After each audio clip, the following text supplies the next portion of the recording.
Over the past year, the euro has lost value against the US dollar, whereas it used to take 15 US dollars to buy what 10 euros could in 2014. Now 10 US will buy what 10 euros can. Based on this information, which of the following is true?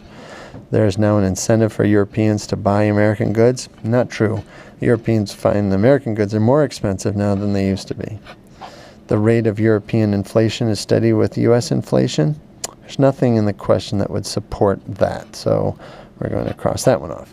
Prices in the US are going up slower than prices in Europe, and we're going to reserve that one for a moment.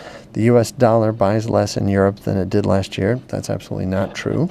And this one, there's now an incentive for Americans to buy European goods, and that's the question right there. Is it make an American want to buy European goods because their relative price of European goods has come down relative to the dollar?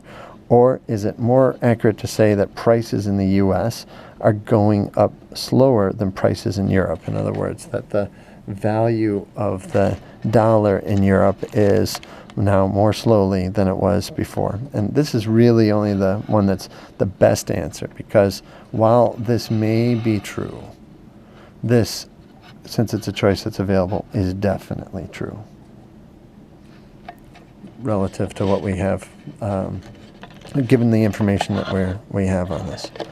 Now, number 22, the Great Depression was caused by the Federal Reserve when they contracted the money supply at a time when the economy was needed expansionary monetary policy. That's right, the Great Depression was caused by the Federal Reserve.